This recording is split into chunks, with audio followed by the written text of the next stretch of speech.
All right. Greetings and welcome back once again. This is Amuna Yisrael. This is Solonomics, research, and all that good, lovely, nice stuff. I pray everybody's doing well. I had another video for you updating you on what was going on with the FDA and the Dollar Tree situation, but for some reason that video wasn't uploaded.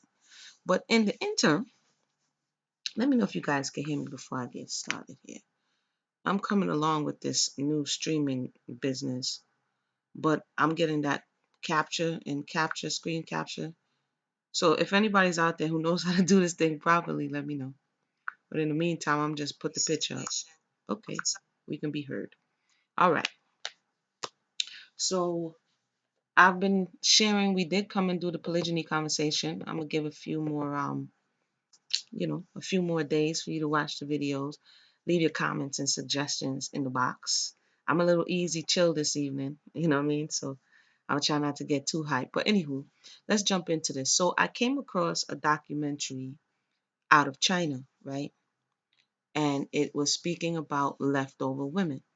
I thought that was an interesting term. So I've been watching, if you don't see on the community page, I've been sharing about child bride um, situations in Ethiopia, in Africa, in India, right? And when you are searching those type of things, other related documentaries will come up. So a documentary came up speaking about um, leftover women. I just thought that was weird sounding. And me being who I am, I'm like, let me go ahead and click on this thing and see what's going on here. So apparently, so let me back up. For, as we know, what they say in the late 70s, if I'm not mistaken, China initiates this. And follow me because there's going to be a correlation, right? Remember, I talked about principle and how things are correlated. And if we look for the principle, the essence of what something is, we may try to blame it on culture. We may try to blame it on this and that, but there's a common thread. So just rock with me just for a little bit. Um, so China initiates this one child policy, right? And I think they said it was in 1980, okay? In order to limit most Chinese families to one child each. Okay. So the government, which was mostly ran by the male principal, and good evening, everybody say good evening to one another. Welcome to the discussion. The government of China says, hey, it's too much picnic, too much children going on.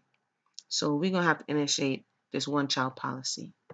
Now there's so much information. I've looked at it in passing where a lot of Chinese would prefer male heirs, okay?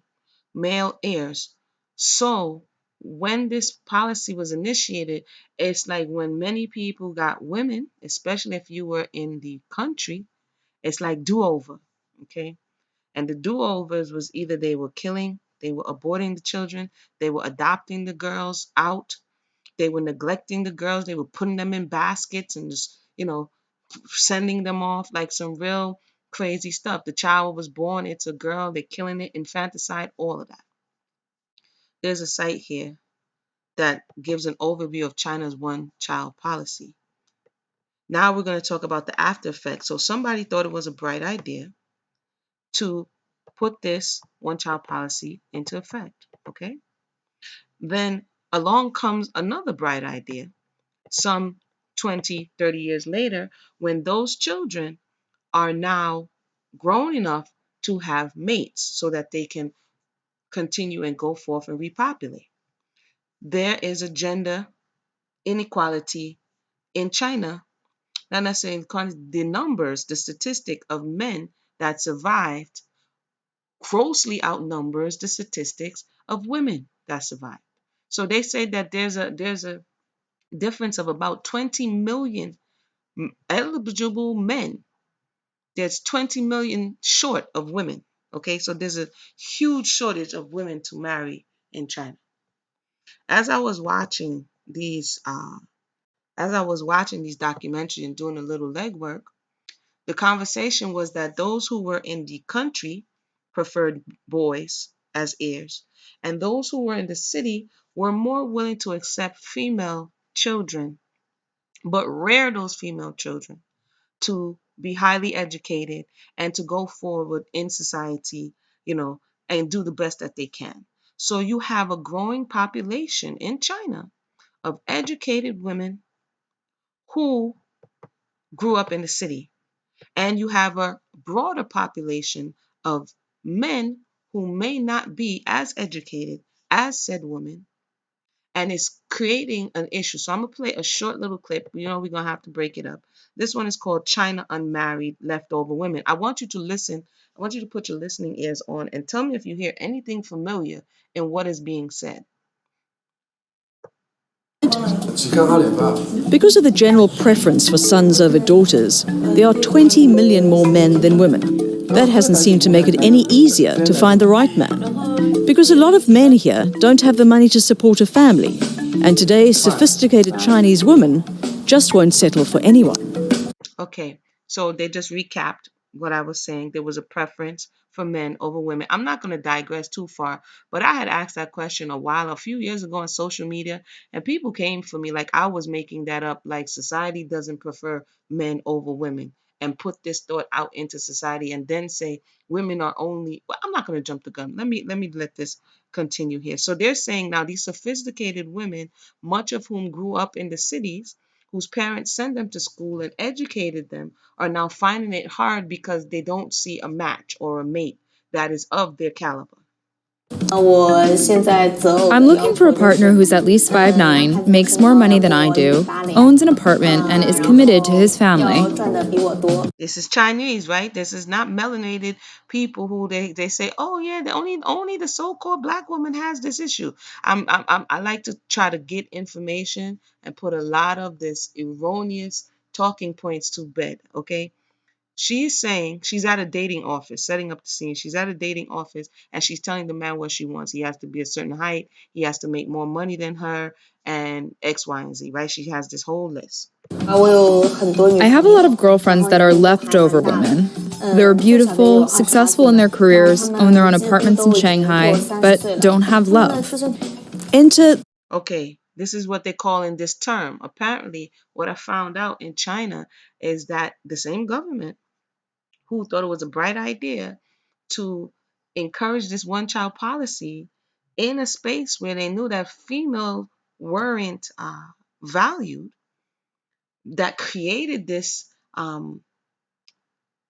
imbalance between the two, now decides that now that we have these educated women and they're out here and they're not just falling for anyone, and they have a higher standard, they resorted to bullying tactics or name calling tactics. And so, to my understanding, this leftover woman term that they say it in Chinese and in the either Mandarin or Cantonese, I'm not sure which one, but there's a term, there's a slang, there's a jargon, there's a label now that's put on this woman who has passed 26 years old and she's highly educated in China, okay?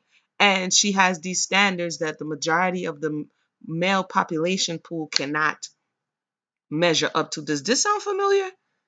This is all I want to say. Does this sound familiar? But let's play. The matchmaker, who caters to Shanghai's elite. The social structure has changed in China. Most urban women work now and very few stay at home. Because of this, they have a higher expectation and refuse to lower their standards.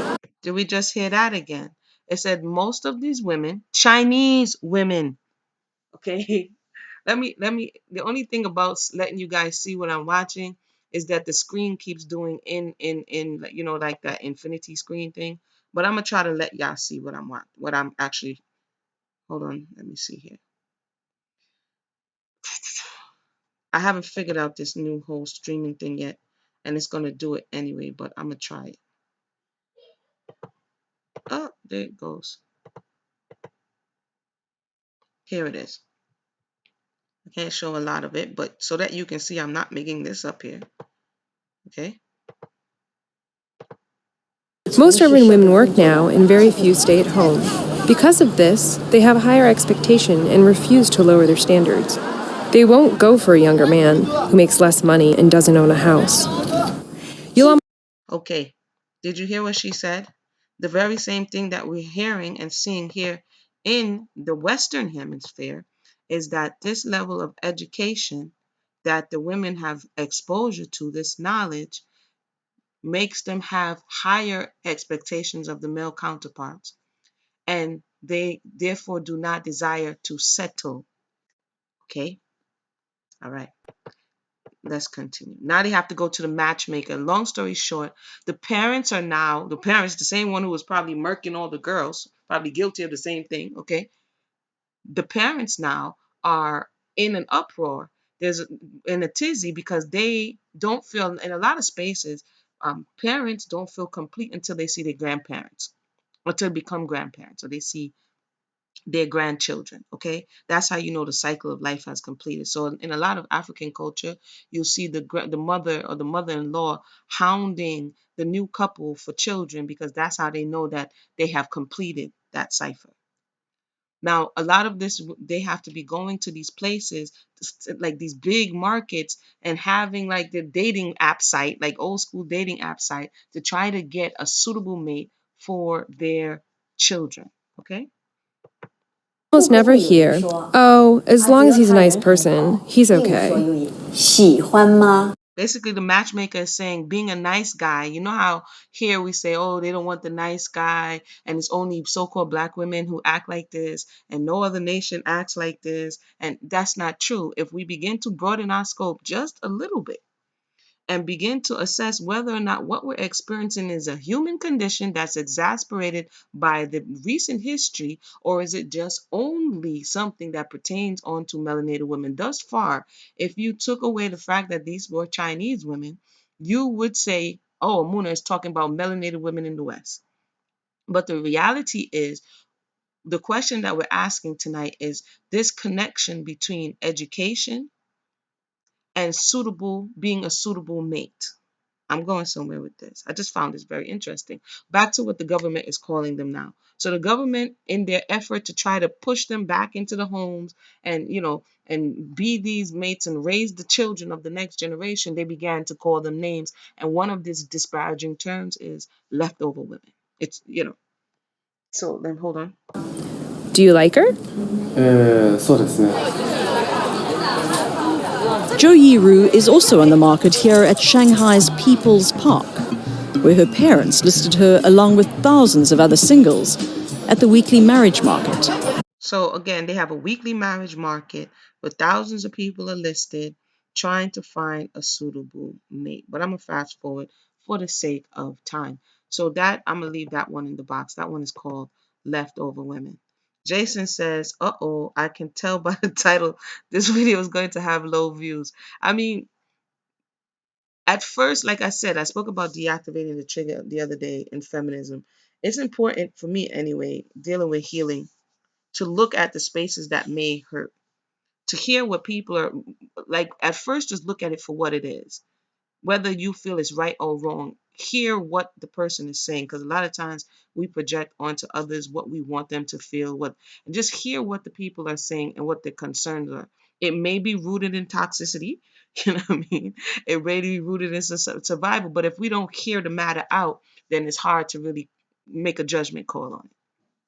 So very well, maybe people may not like the title, but again, leftover women is actually a thing. So let me read a little bit before we jump over to the melanated woman side, which the very same thing that is happening in China is happening here. But over here, they blame it on the Jezebel spirit of the blah blah blah, you know what I mean? And you get called every name in the book. So there's an article called China's Leftover Women and Shake and Bake Husbands. That's interesting. Shake and bake. Single life in China, home to one of every four women in the world. Um, they just have a few statistics here. They say in 1982, in Chinese cities, less than 5% of women reached their late 20s without marrying. Now, 30% of urban Chinese women of the same age are single. Okay. So from 1982, we know when they started that one child policy till now, it has increased. It was 5%, and now it jumped all the way up to 30%. Women who have not married by the expected age are called leftover women. Like I said, the government has signed on to this name calling campaign. The age could be as young as 25 in rural areas or closer to 30 in cities. Remember what also hit China? China is this the production. China hit the world market. China is producing a lot of goods and services. There's a lot of ability for more people to have access to capital. So, this is, and there's another show that talks about the millionaire, Chinese women. So again, industry came and there's a lot of things that are happening. So the man who's in the village may not necessarily be, at this present time, a suitable mate for this urban Chinese woman. The comparable term for the single men is bare branches. So they're coming after your function. They're coming after the perception of what you were created to be, right? Your very base principle, male and female. Many of them stayed in rural settings to tend to the family farm while single women migrated into the cities to pursue jobs or education. One implication of the disproportionate migration of women is that the women stigmatized as leftovers are often, quote, well educated urban women with ambition and promising career. Let me try to let y'all see this so y'all know I'm not. This is reading out of Psychology Today, but I'm going to risk this thing acting crazy. It's acting crazy. I'm going to read the comments in a second, but I want y'all to see this.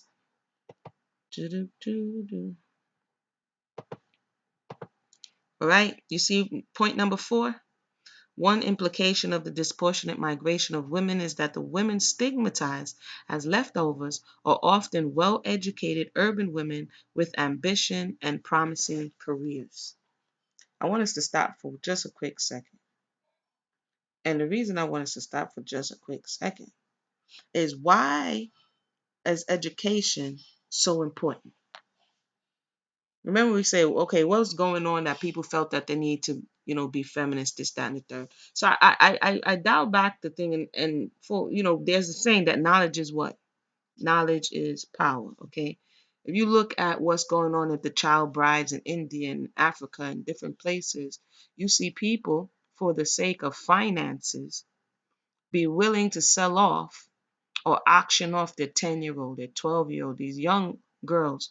In many of the spaces where they're talking to these young girls, they are upset that they're not able to pursue their education, because it has been pushed to them that education would be the answer to their poverty, or education would be the answer to them no longer being such a vulnerable population.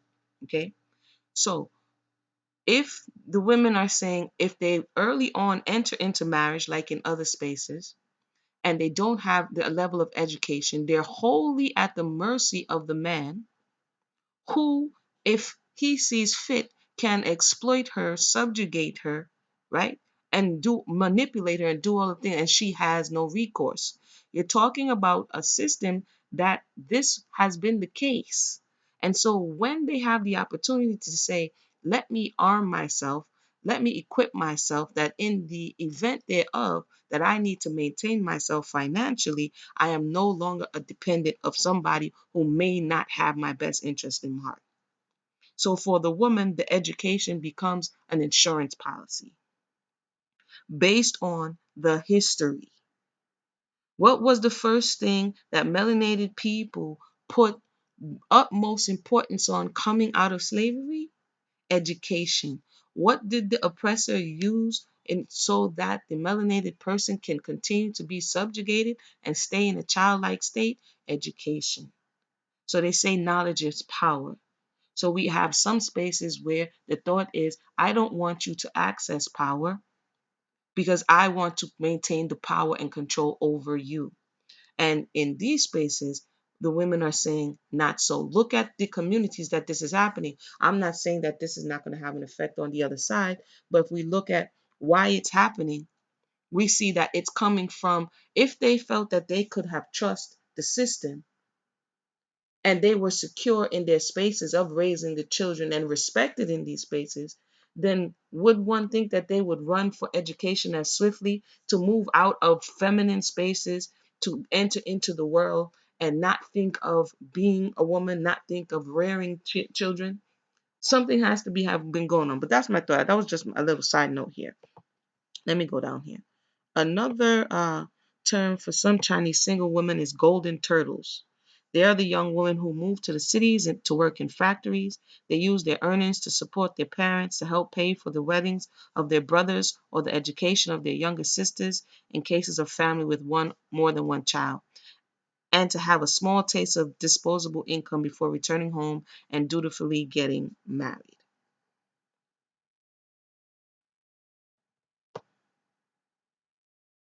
This I found interesting, which is number 9. Well, let's do number 8. During the years of the one child policy, 1979 to 2015, parents greatly favored boy babies. China now has the most lopsided sex ratio in the world. Like they said, there is a difference of 20 million more men than there are women.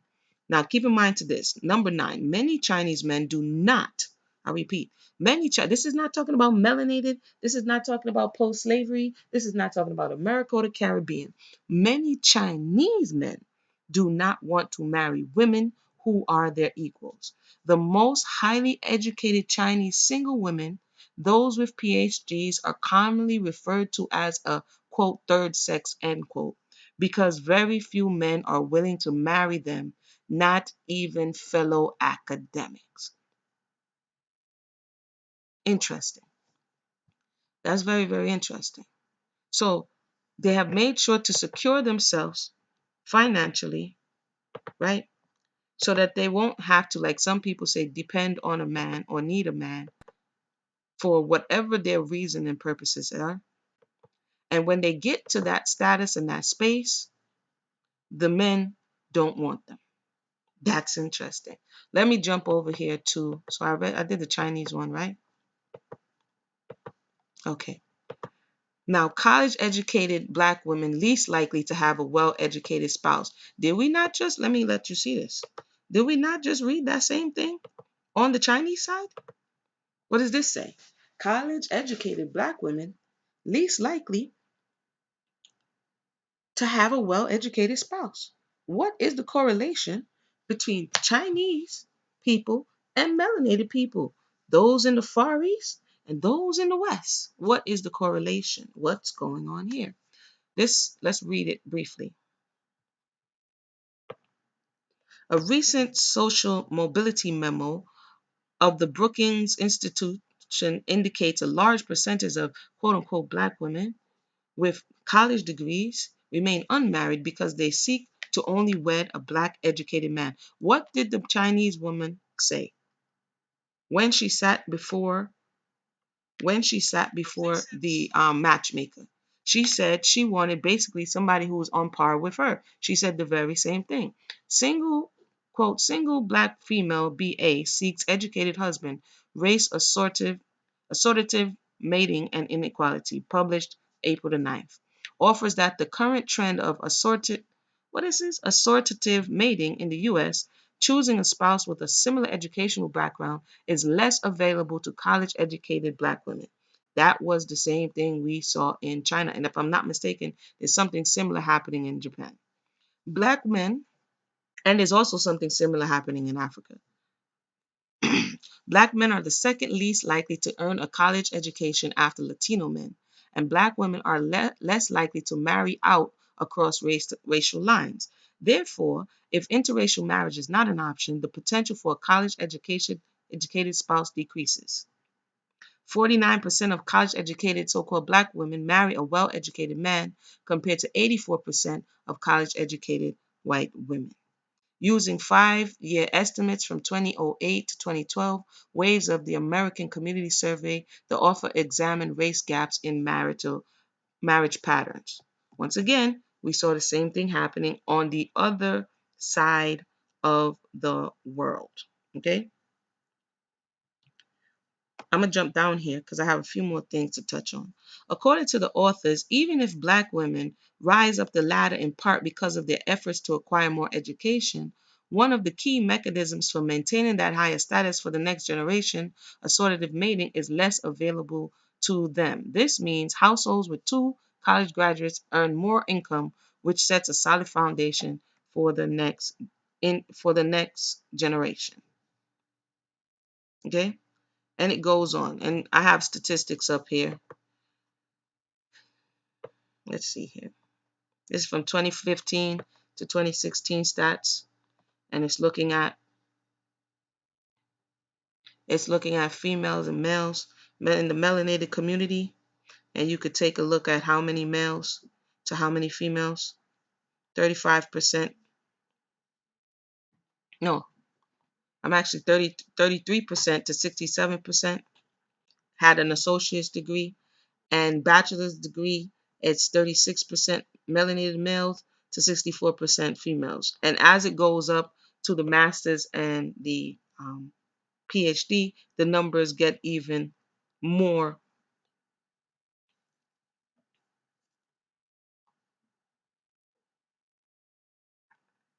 But I'm gonna go on. Let me play an older. Let me play an older clip here. Where's the clip? Okay, here's the clip. Those famous lyrics, but for millions of black women, many blessed with brains and beauty, finding the right man is proving elusive. But why? Are their standards too high, or are the pickings too slim? Lindsay Davis tried to answer that question. Are the standards too high, or are the pickings too slim? Right? She sounds like she's a little bit too excited to be having this conversation. But as you can see, the same questions that are being asked on one side and the Chinese side, it's being said that this is what I want and this is what I deserve, right? And on the melanated side, it's like, are you doing too much? You know what I mean? Are you doing too much? Cheers. Make a wish. Nicole Marchand is celebrating another birthday. At 31, she's accomplished a lot. She's a prosecuting attorney and running for state court judge. It'll be a $500 fine. Nicole isn't the kind of woman you'd find standing by on the sidelines of life. But you would find her here, at the Georgia Dome. According to Chinese, Nicole is a leftover woman. She's past the age of 26. She's 31. She's a career woman in the urban city, and she's not wed. Cheering on the Atlanta Falcons. You've heard of a man's man. Nicole is the quintessential man's woman. She appears to have it all, and yet she's still single. And by the way, they're listening to Beyonce, who's not single, but that's another story for another day. But she appears to have all of the material possessions. She has the car and the house and the job and the career, but she's not married. And we just saw one article that speaks about men not being willing to marry highly educated women. 42% of black women have never been married. That's double the number of never married white women. I look forward to the day. I look forward to being married. But we just saw the statistics that there are way more European men that are in college and finish college, as opposed to way less melanated men who are in college and finish college. And so this also contributes, but we'll continue. It's just not that easy. For starters, there are more black women than black men, 1.8 million more. So look, they're trying to go into the statistics that there are more melanated women than there are men, right? And someone say, well, that's the reason why you're not married. Well, there are 20 million more Chinese men than there are women. Yet, what did we see? What did they say? I don't want to lie on them. Let me jump back over here. So somebody's pulling an okey doke here. Let me go back here to the statistics. Yet, nearly 30% of urban Chinese women at the same age are single. And they don't have a male shortage problem. So let me continue. Even if every black man in America married a black woman today, 1 out of 12 still wouldn't make it down the aisle. Let's take Okay, I know some people might be in the backseat like, that's why, sis, we need to talk about polygyny. That's another day. We're going to come back and talk about this polygyny conversation. But let's focus here. Let's focus. 100 black men. If you eliminate those without a high school diploma, those without a job, and the number of black men between the ages of 25 and 34 who are incarcerated, that leaves only about half of black men eligible to pop the question. Mm-hmm. Mm-hmm. Nicole sees the problem every day. It is sad to see that the majority of the defendants that we prosecute are black males. Those numbers can be very disappointing. Admittedly, the selection of men is slim. Again, let's not, we're looking at leftover women. One place there is no, there are plenty of men, but they still don't meet the criteria. They're not in jail over there in China. You know what I'm saying? They may be in the rural spaces, but there is no shortage of men, and the same thing is happening. That's what I want to look at. What's the common denominator? Women who are educated is the common denominator and have higher standards. Standards, my bad. Get it through your head. You're the Friday girl that's just for sex. That's what you are. We broached this serious dilemma with comedian turned relationship guru Steve Harvey, author of the book Act Like a Lady, By the way, this is old. Y'all gotta look at the thing. This is like, what, 10 years old? Well, I'll continue. Think Like a Man. There are still a lot of good men out there who are being overlooked. Harvey says black women don't have to settle, but may need to compromise. You a corporate exec? Does he have to be a corporate exec? You make $150,000 a year. He has to make 150 or above? See, this is the question now. This is the question. Now, Steve Harvey is here asking questions. Um, does he have to do you if you make more money, if that is that gonna be okay? Does he have to be X, Y, and Z? This is the question you have to ask the people because the according to what we're hearing on both sides, and I'm going to come to the questions right now, is that the men do not want these women. This is what we're hearing. So why is he asking this question to the woman as though it is her fault necessarily that she doesn't have a companion? Before I come to the questions, I just want to play one more thing, and then we're going to come to um I heard this brother here. Uh I saw this after I was already looking at this conversation of the, what do you call them again? Leftover, which I just find this wild.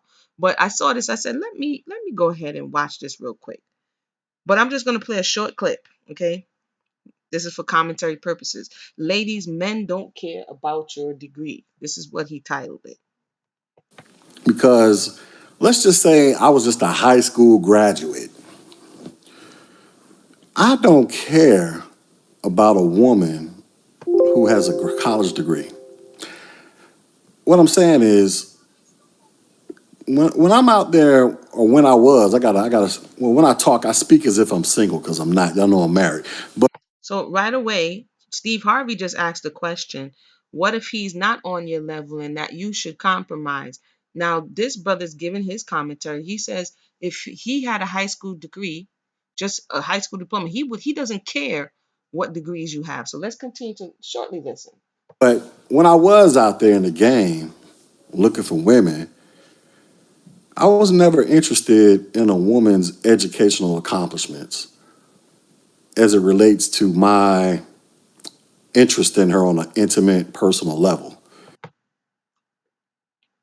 This apparently is what's happening in many spaces.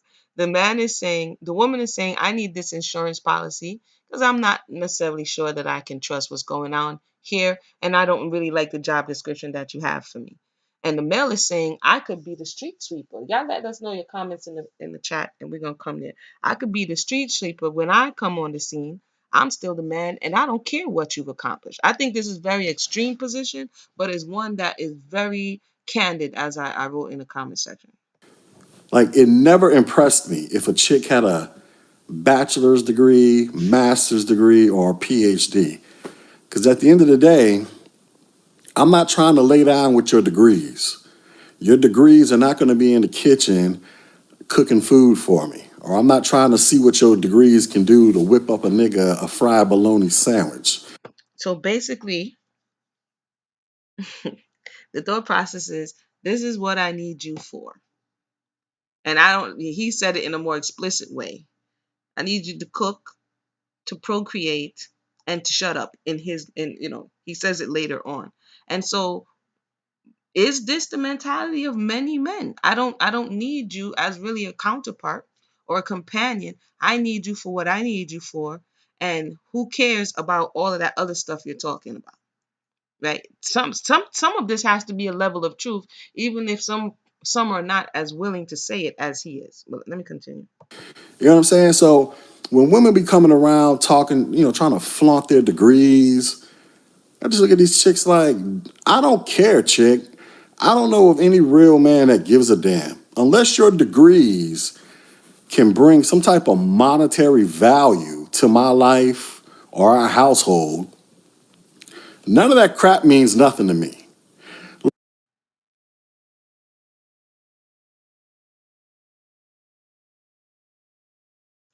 In this particular situation, he was having a discussion with a woman, and she said she had degree, and then he went off on this tirade. But I thank him for this because it helps me to understand certain mentality. I'm gonna come to the comments right now. I'm gonna come to the comments. Let me just play a little bit more. Like, you can have the most educated black woman out there, PhD, super fine and all that, make 100 racks a year, whatever, but she can't cook. Her sex game ain't all that. Her cleaning a house skills ain't all that. Her motherly skills ain't all that. And then you compare her up against. Okay, let me stop. 1 second. He just spoke about PhD. What did they say in China? In China, they called many Chinese men do not want to marry women who are their equals. The most highly educated Chinese single women, those with PhDs, are commonly referred to as a third sex because very few men are willing to marry them, not even fellow academics. I'm going to come to the question and comment section now. Because what have I done? I have paralleled two societies, one that people can blame. This is slavery, this is because of matriarchy, this is because of white supremacy, this is because of all these things, right? And on the other side, you have people with their culture intact, with their country, and then they're saying the same exact thing. And the common denominator is males and educated females, and how the male views the educated female. But I'm gonna come to the comment section. I actually saw this video a couple of years ago. It's funny that Boko Haram literally means has a lot of reference to this epidemic, and they happen to kidnap girls. Yes, yep. Sadly, they kidnap girls out of school. Sadly, Roger says another thing to consider, if I'm not mistaken, is if you have a felony, you can't get a student loan. I'm not sure about that one, Roger. Possibly, I didn't look into that concerning males being able to go to school getting loans. If anybody knows about that, feel free to share. Okay, Jason. Jason says that's a key statistic. Which one, Jason? What about the broke, jobless, uneducated woman? I like how they make the stats one-sided. Roger says, wait, brother over there is gonna talk a little bit about which woman he would prefer. So I'm gonna play it in a little bit. Not only that, but many educated black women have a crippling amount of debt. The educated black men don't want to inherit those problems, and the uneducated can't help. And this is the unspoken boogeyman in the black community. Many, quote, educated black women are broke as a joke. Okay, so this seems like a multi-layered problem, right? We have people who, but they didn't sell themselves on the idea that education was key. They did not sell themselves on the idea that education was key, and that education was going to take them out of poverty, and that education was going to give them all the things that the generation before didn't have. They didn't sell themselves on that idea. Those who came before them gave them the impetus, told them that this is the direction that you need to go so that you can elevate your life and you can have better. So they believed it and they went out there and did it. Say, okay, I don't want to labor, backbreaking labor all day and all night in the fields or in the factories or in other people's homes. So my mother, my father, my uncle, my grandmother, my grandfather told me, go get this education, go pick up your book so that you will have something to do what fall back on, right? And now those who are supposed to be coming together to make better for the next generation is saying, I don't want you to have anything to fall back on. If you fall, just break your back. You know what I'm saying? If you fall, then that's on you. We have to look at what is being said, and how it translates, and why some of the issues exist in the community.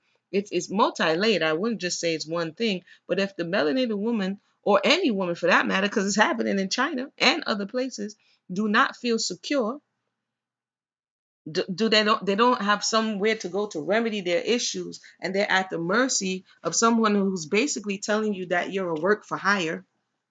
Okay, in some of these places, your parents may sell you off, or you go and marry off. You have nothing. If you're the woman in some of these places, you have nothing to inherit. You're basically a work for hire. Anybody ever did any contract work or things, and you're a work for hire? That means you could create the next $1 million idea, and it doesn't belong to you because you were just contracted as a work for hire. This is how a lot of people lose their rights to their songs, right? Or rights to the things that they produce, because they were just so hard up, and the things was just so, they weren't in that space. They were so creative that somebody said, hey, I'm gonna give you this one set of money for X, Y, and Z. Don't expect no royalties. Don't expect nothing to come back. That was a work for hire. You did it, and I own it. If we're talking about marriage, some say it's a business, and it's an arrangement, and it's contractual agreement, then one has to look at what are in these contracts that are making people say, you know what? Nah, I'm good. You know what I mean? I'm just saying. I'm just saying. Jason says right now, student loan debt is one of the major talking points in the next presidential election, and we're looking at HBCU graduates taking on sky high debt for education that doesn't translate to wealth. This is true. That's what I'm saying. They've been lied to. They have been lied to. But it wasn't the individual who took up themselves and said, you know what I'm going to do. This is what society pushed. This is what they push. They pushed, go make sure you get something in your head, because in other spaces where we're talking about marriage here, and leftover women concept, and here in China and everywhere, you were told at other spaces, hey, put in 20, 30, 40 years into this relationship, and at the end of the day walk away with nothing. At the end of the day, some places in India, some cultures in India, because they have different tribes and different cultures. If they marry the child bride off at 8 years old, 9 years old, 10 years old, and if that man dies because he's older, and something happens and he dies and she becomes a widow, in some places they put the onus on her for him dying, and she's eternally cursed to carry the burden because he died, taking an 8-year-old. Like for instance, a lot of the blame is being put in places where one has to question, if you have more men in China than women, then who is left over? How did she become left over? If you're going to do a division problem, right? If you do, the remainder is what's left over. That means if you have more men than women, how is the woman left over? But remember the other day I was talking about shifting of blame. I don't know why I'm talking into my phone. I'm actually on the phone. But let me just play this a little bit more here. A chick working at Popeyes frying chicken who ain't got a college degree, but her cooking game is all that. Her loving game is all that. Her keep a house clean game is all that. Her motherly skills are all that. Who you think a nigga gonna wanna be with? Who has the best potential for a long-term relationship? The PhD chick or the chick frying the chicken? For me, it's gonna be the chick frying the chicken. Well, if that didn't say a lot, that said a lot. That said a lot. He says that at the end of the day, while the woman who's going for the education, who started off going for the education and forgot why she went for the education, and she lost all of the feminine skills and attributes that contributed to the relationship so that they can be a stable family unit. And if she has lost all of these nurturing skills because she's in this male dominated space, and she's lost the ability to maintain a home because she's in this male dominated space. She's lost all those things. He's going to go for the undereducated woman who knows how to do all these things than the educated woman who has secured herself an insurance policy in her education. And to me, this is what I'm seeing being said, and correct me if I'm wrong, on all sides, whether you're a Chinese man or a melanated man here. Do you think education is being used as status, sort of? Yeah, I think so. I think it's status. You know, I have a bachelor's, I have a PhD, I have a master's. You know, now it's being used as a bargaining chip, but as our brother Jason said, it's no longer. It doesn't translate. It's like it's fiat. You know, it's something that you use in circles, ha ha. You know, but it doesn't translate. And also, in the pursuit of what they told you it would bring, there's an emptiness that comes along with it. There was a show that was wild, and I was shocked that they actually put this show on BET. Um, Being Mary Jane, I think that's the prime example of them showing that show shouldn't have been on no regular TV. I don't know what they're doing, but showing you that this woman on the surface is this career woman who has gone and climbed the corporate ladder and done all these things, but when she came to where she was ready to have a relationship, she wasn't able to do it. When she sought to have children, she experienced a number of miscarriages and this and that based on the things that she did or the choices she made earlier on in her life, right? And so for me, they're illustrating to you what they're saying, and I'm saying it's not unique to melanated women. But one would have you to believe, if you only look over here and don't look anywhere else, you say, see, it's only black women and nobody else in the world does this happen to. It's not true. Jason F. says community and social skills are the greatest wealth, not money and degrees. These women around the world have been tricked in their priorities. Um, I agree with the beginning part of it. That's the greatest wealth. But there's a when you say priority, if self-preservation is is priority, right? And if one would say that these people, these women are choosing to do it, some are tricked and some feel as though this is my self preservation. That's the highest priority because if you don't preserve yourself, then you will be of no use and you cannot contribute to the community, right?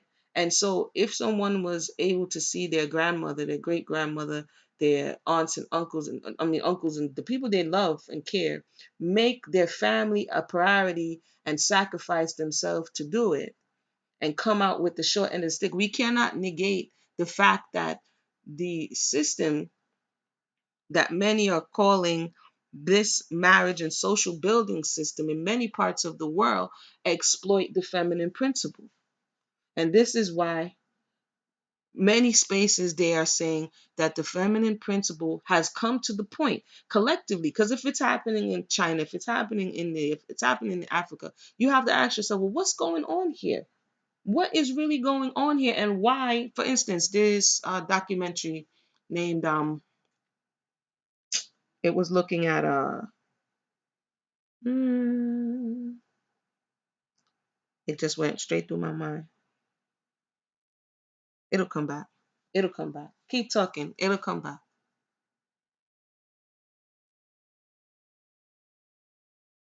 What is happening here, I think, is just a power struggle. If you are more educated than me, that means, because they say knowledge is power, that means in the mind, there has to be a level of you know more than I do. And if you know more than I do, then you're the one who's in control.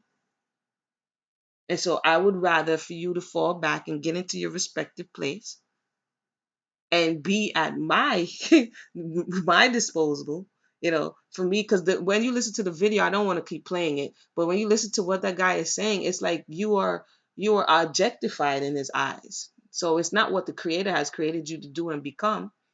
It's what it is that I have for you to do, and then you should be nothing else beyond that. Jason F says, if Western education and dollars are your priority and those things are coveted by non-black men, then they can't complain not getting the men of their same race. If Western education and dollars are your priority, and those things are coveted by non-black men, I'm trying to, then they can't complain of not getting. I'm sure those Chinese and black women can easily get white men, but they make a choice to prioritize things that are not the most valuable in their same community. Let me see if I read that again. Let me see. I'm trying to understand where you. I'm sure the Chinese and black women are easily get white men, but they make a choice to prioritize things that are not the most valuable in them. So you're saying what is okay? For instance, what is most valued in the melanated community? If anybody was listening, what is most valued in the melanated community? If the Chinese want Chinese men, they should focus on what Chinese. No, but see, therein lies the problem. If I could say that's part of the problem, because what the Chinese men wanted was to kill off all the babies. They did that. You see, this what we're experiencing is a response to what the men wanted. What the Chinese men wanted was to kill off all the babies, especially the women ones. So now the Chinese men have created a deficit that they didn't want. They already proved to the women that you can't really trust us, because the last time we had a bright idea, we murked all of you. You know what I'm saying? So that's where it becomes difficult. You're asking somebody who has gotten bitten one too many times to trust the process when nothing has changed, and the person who is in charge of the process has been known in times past to exploit, subjugate, and commit heinous crimes against people. And this is what we have to take accountability. The masculine principle has to take accountability. For instance, in certain Middle Eastern countries, they say the women shouldn't go outside because it's dangerous, right? Who is outside? Men. So when you say like the men are the ones who are outside, and then you're saying she shouldn't go outside, so it's dangerous. So who is causing it to be dangerous? We have, you see what I'm saying? No, Jason, for real, you feel free to come on. Let's talk the truth. 35 years ago, 40 years ago, the Chinese government said one child policy. The response of the people was like genocide on their own people. And now, because there's a deficit, those same people who were forced to abort and abandon their children educated the children. They didn't educate themselves. Their parents said, hey, you need to go and secure yourself in this and this space. Them little 5-year-olds and 2-year-olds didn't pay their own school fee. The government can't be blamed for male and female parenting preferring not to keep their baby. Huh? No, that's not necessarily a parental choice. Not if the value system says, the cultural value system says that one is worth more than the other. Ultimately, those parents choose. But if that value system is telling you that this is better than that, if the value system is saying a bachelor's is better than an associate's, then guess what the people are going to go for if they want to be valued in that society?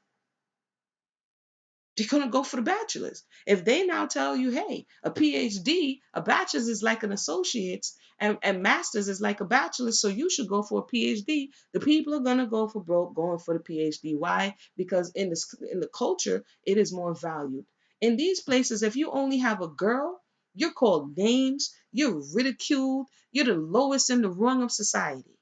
And that's going from the top down. Like this term leftover is coming from the government.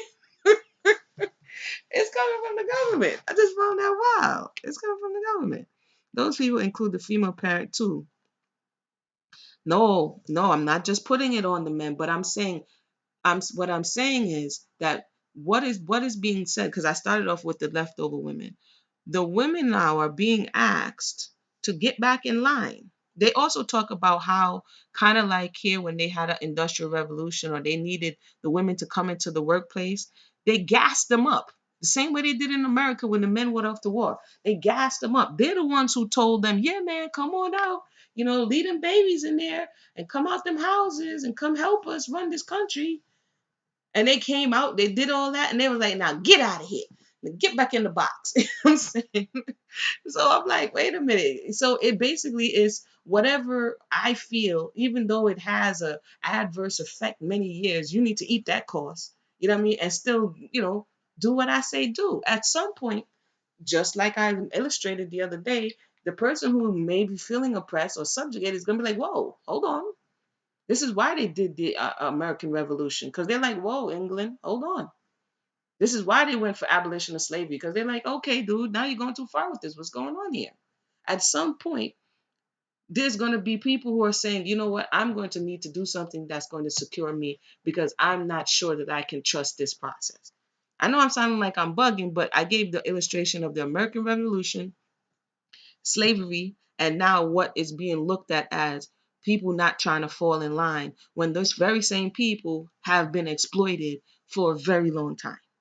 And if unless we address the fact that they're being exploited, you know what I'm saying, then we won't necessarily understand why they're making such a drastic choice to say, hey, they're going to sacrifice the next generation to make sure that they are not compromised anymore. Roger says, so the melanated people have adopted someone else's value system. Um, in what respect, Roger? In what respect? I'm still trying to figure out what melanated people value system. What do they value most? I'm not sure that question was answered. What do they value most? What do melanated people value most? What do melanated people value most? Question. Oh, that's what I was thinking about. The documentary where they was in Ethiopia. The little girl was like 10, 11, or 12. They took her, married her to a grown man. Little girl. They said the dangers of you doing this child conceiving, her body is not prepared. It's like you're sacrificing this child because you say, hey, I cannot feed this child. In other places, they cannot maintain the child. So I need to send, this person is going to take care of this child. Knowing that this child is not able to conceive, I mean, not conceive, to healthfully deliver because they have not gotten to this place where they're mature enough to do so, to rear a child. But that's not considered. If we're going to say honestly, if for someone to say, I don't care about, and I'm talking about the video I was playing, but I'm not going to play anymore. I don't care about you. I just care what you can do for me. If this is how we're looking at each other and objectifying one another, no wonder we're having a problem. If somebody's explicitly saying, I don't care about you, I only care about what you can do for me, you know, and this is what's being said in no uncertain terms. So let me know your thoughts. Let me see here. I'm not trying to put all the blame, but we have to lay responsibility to where it is. If one is saying follow me, and that person has been known to be suspect, you know, how much are the people gonna want to follow them? Oh man, we have 58 minutes. Okay, we're gonna wind down here. I think I gave you all that I had.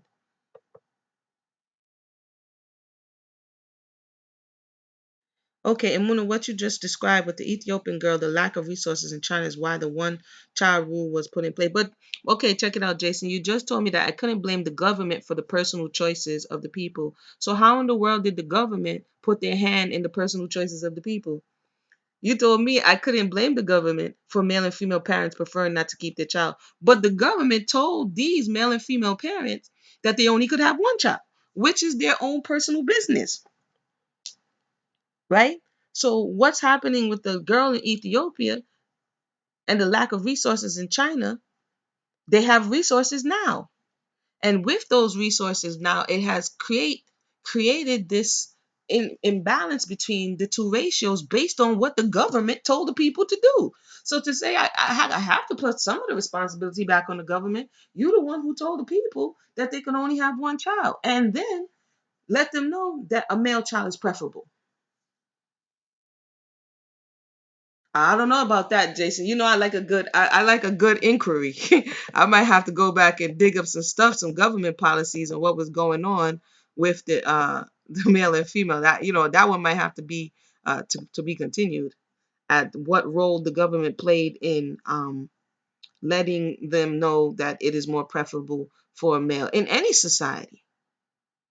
In any society, in many rural societies, males are more preferred than females. The thought process is the male carries on the name, he carries on the family lineage, and so the male is more preferable. I experienced this just going outside. And we in the West. And I go outside and I have children, and the first thing the people are looking for is the male child. And that's facts.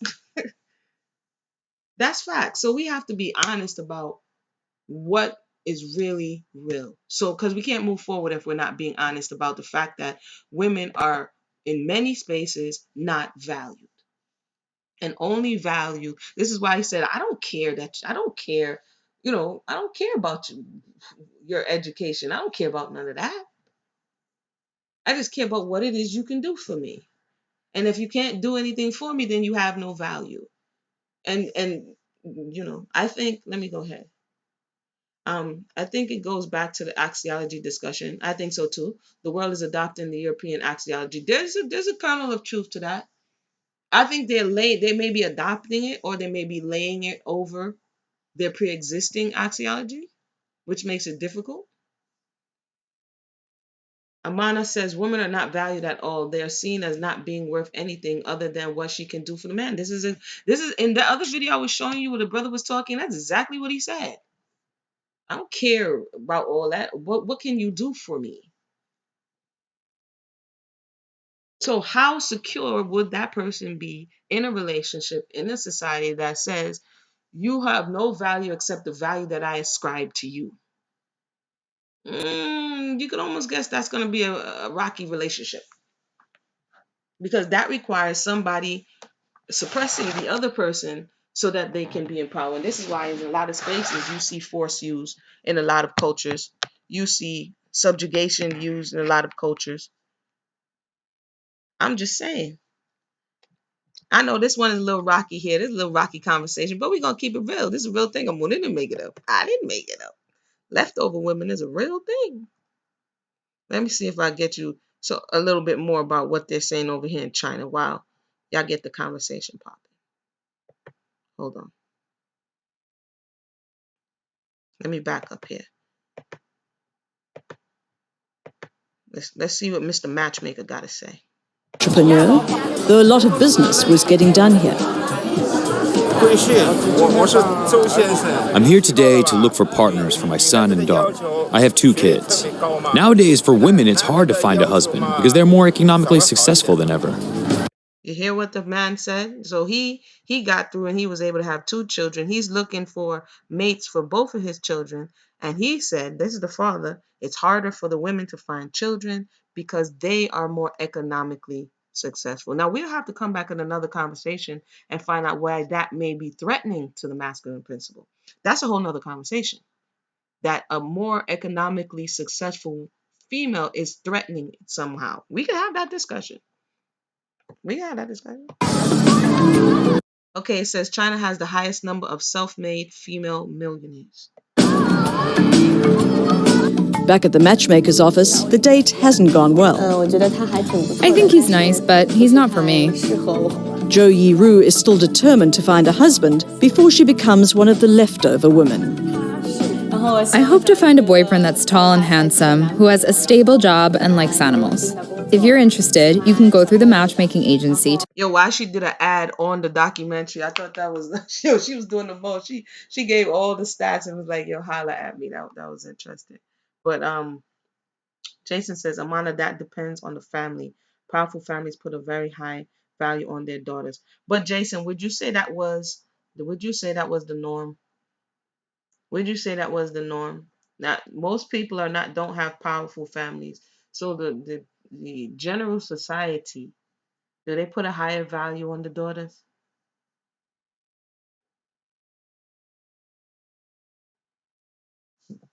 Be-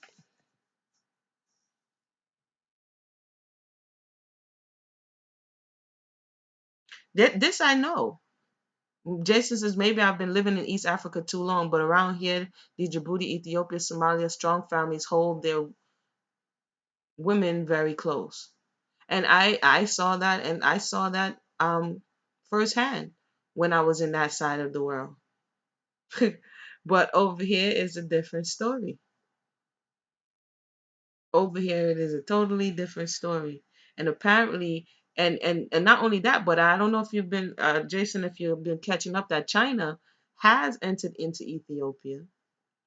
And one of the things that was in the article that China speaks about is the golden turtle. This is happening in Ethiopia, this is happening in Kenya, where their women are being recruited from the villages to either go to work in the Middle East or go to work. Right now, they have factories in Addis and different places where they're going to go earn monies. Clothing factories, international designers and brands are now moving into Ethiopia. So when the economy increases in Ethiopia, will we be seeing a different story? Will we be seeing more females being educated and then now saying that the is it across the board or is it cultural? Because in many of these spaces, maybe they do not have as much access to education as they do in other places. Because I saw a similar thing that was happening in Ghana and happening in Nigeria. So a very similar thing. I saw that on the side of research and polygyny, where the women who are now educated are more willing to enter into polygynous relationships because they say they cannot find a suitable mate. We'll talk about that another day. But that's what I got for you guys today. I'm glad it looks like you guys enjoyed this discussion. Something to keep the wheels turning.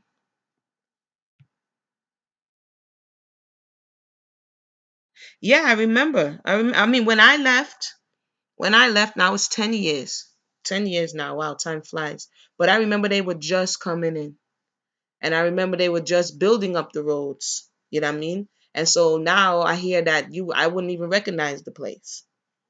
So when I remember going to the embassy to try to look into doing business and things of that nature, and all I saw was Chinese diplomats in there applying for business license. I'm like, what in the world is going on here? You know what I mean? So definitely they're in there heavy, and that is building up the ability for women to have access to capital and employment. So now we'll just have to see. Romaine, welcome, greetings. We'll have to see. We'll have to see what's Papa locking. But across the board, what we're hearing is, and y'all tell me, if the woman has more education, or do you have family members or whoever, and if the woman has more education than you do, is she not desirable? And what about her education? What if she has education? She does cook. All right, let me do this because he said he pitted education against the woman who works at Popeyes. What if she has the education higher than yours? She does cook, she knows how to clean, and she knows how to nurture and take care of a home. Because I do not support solely the woman navigating into spaces that uh, the male is more designed to be in and leaving the home front, you know, unprotected. Like I personally don't advocate for that. So there are extremes here. And I see that people are just saying, oh, if she's educated, that automatically means that she doesn't have X, Y, and Z.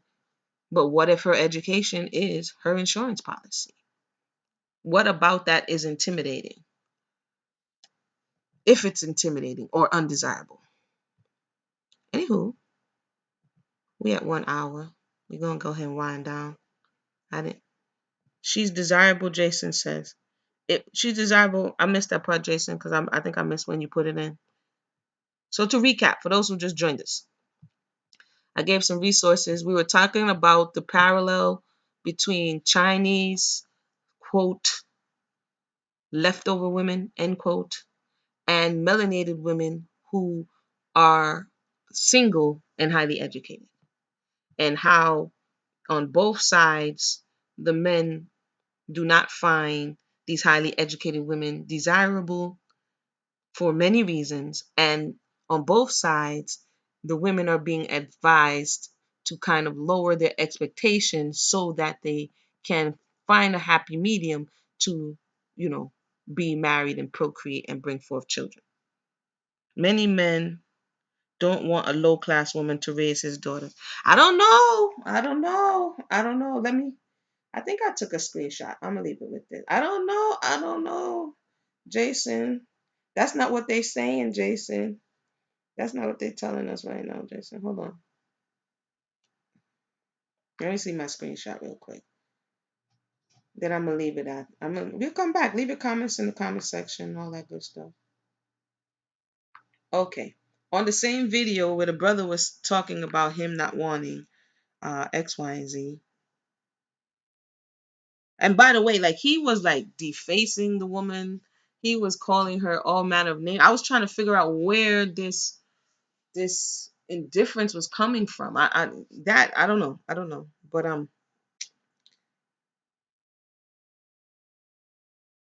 John Smith says black career women are always taking care of some thugged out bum, while the educated lames, quote unquote, that they passed up for Tyrone are with stress-free white and Asian women. I had to screenshot that because I thought that was interesting. Again, he says so-called black career women are always, all capital, taking care of some thugged out bum, while the quote educated lames, end quote, that passed up for Tyrone with stress-free white and Asian women. Well, they may be able to get the Asian women because the melanated the melanated the Chinese men said that they were leftovers. Is that where the men are getting all these Asian women from? I don't know. Jason said he being naive. Let me see here. Hold on. I thought that was an interesting comment.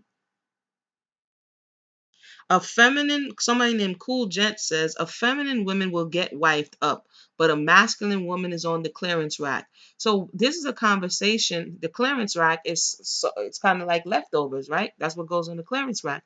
But how is knowledge being equated with being masculine if the only thing he was speaking about was a woman with degrees? So is education masculine? Question.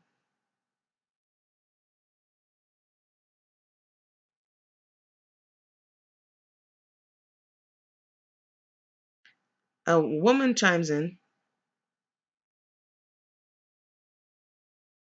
Okay, so Jason says, I think that guy in the video, he did sound frustrated. I don't know. Because many educated women lead with their degrees as their game for dating instead of personal skills. That may be plausible. Maybe I don't know what they out here doing, but I see they got some people mad. They got some people mad. I think these women are confusing education with being smart. There's a possibility. There's a possibility. Someone says here that if women don't care about what men think of them, then they'll become incels. If a woman cares about her looks, men will degrade, saying she's dumb and not worth anything more than sex. If she is nice and submissive and does all the domestic stuff, they'll say she has no skills and wants to be lazy and live off a man. This is facts. I ain't saying you a gold digger, right?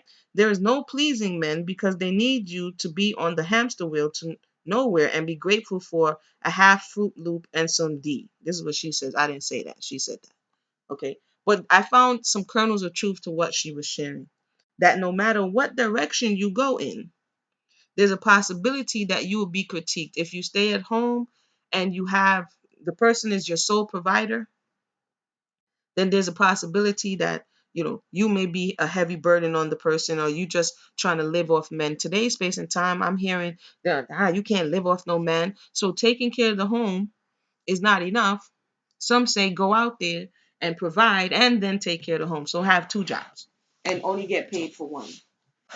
These are discussions. These are discussions. We talk about community building. We're talking about community rebuilding. We can't negate the fact that there's an undercurrent of resentment and indifference and hatred and lack of respect for one another and the position that one another plays, and the thinking that one person's role is of more value or importance of the other person's role. It's a convoluted topic. Why do you think so, Romaine? I don't know if you just came in or if you heard. I presented the topic, gave my thought process, gave you some links.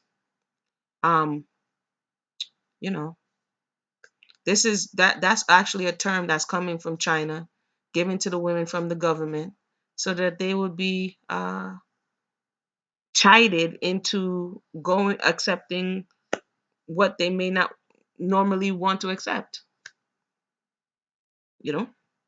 So with that said, I want to thank everybody for tuning in. I'll stay around for a few more seconds, see if anybody have any more questions. I'm getting a little better at this whole YouTube new thingy. But yeah. I'll read the Chinese one child policy for Jason a little bit here. We can learn together. China's former one child policy. Let me let y'all see the screen. Let's see if the government promoted killing off of the young girly babies. This is at thought.co. China's one child policy was established by Chinese leader Deng Xiaoping in 1979 to restrict Communist China's population growth and limited companies to having only one child. Y'all know I'm about to look this dude up right now and see what he looks like.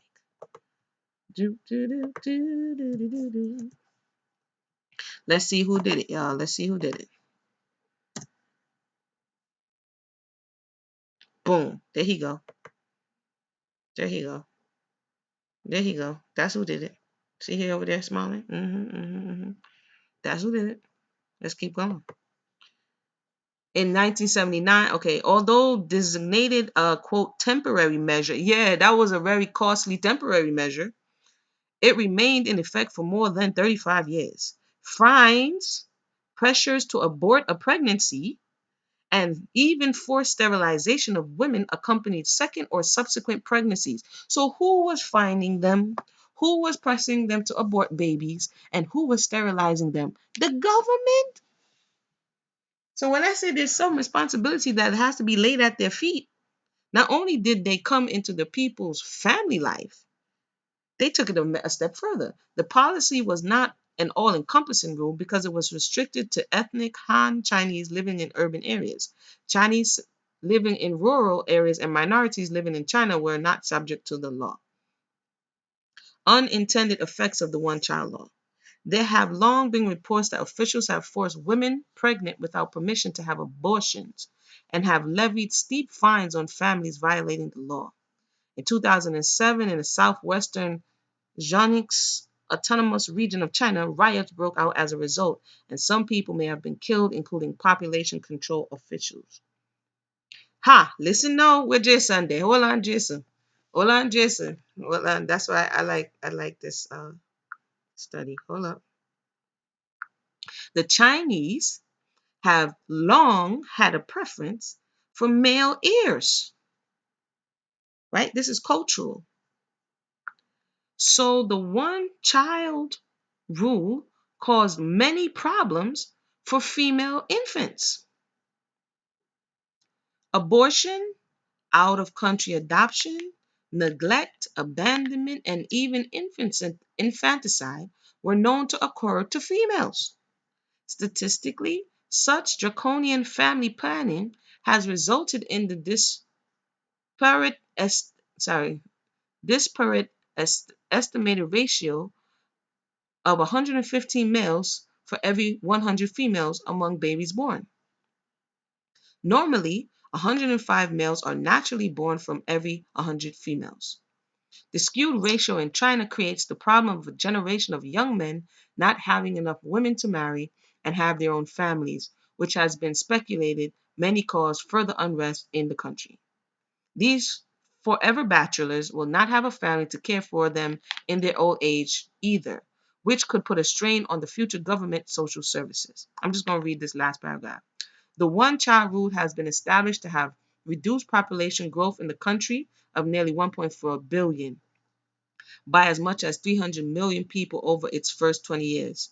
Whether the male to female ratio eases with the discontinuation of the one child policy will come clear over time. So right here it says the Chinese have long preferred preference for male heirs, so the one child caused many problems for female infants. Mm-hmm. Mm-hmm.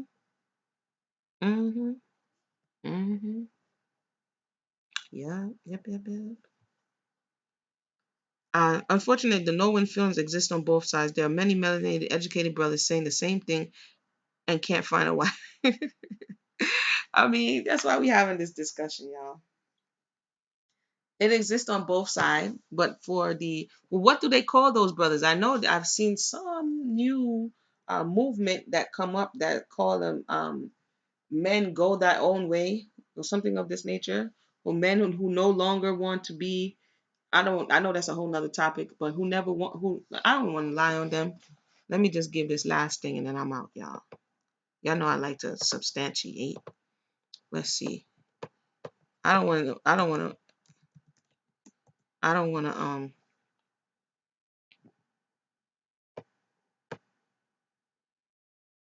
Men going their own way.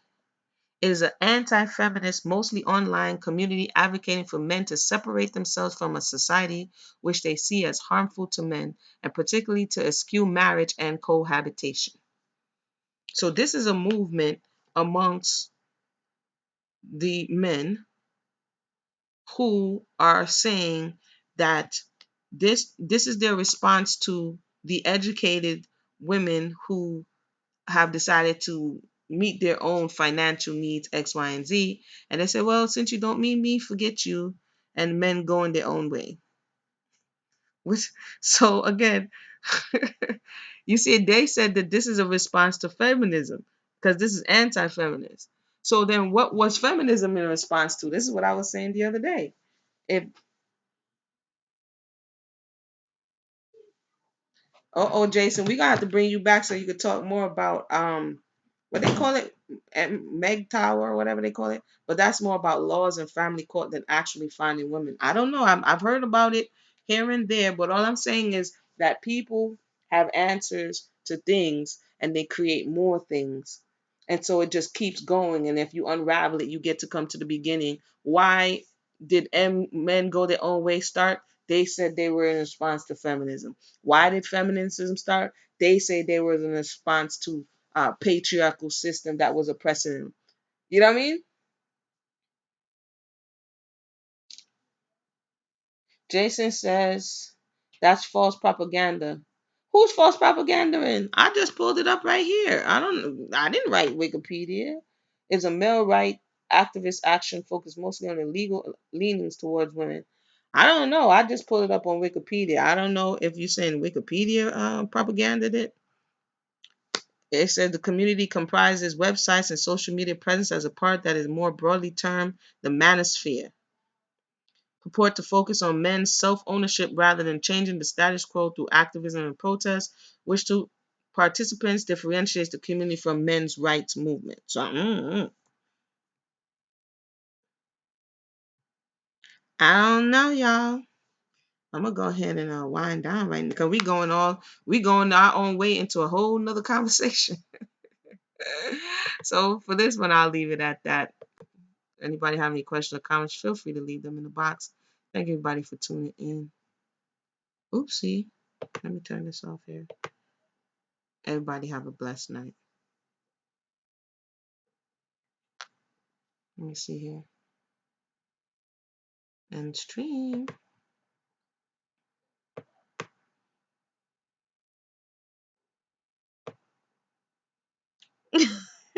Oh, you said Wikipedia?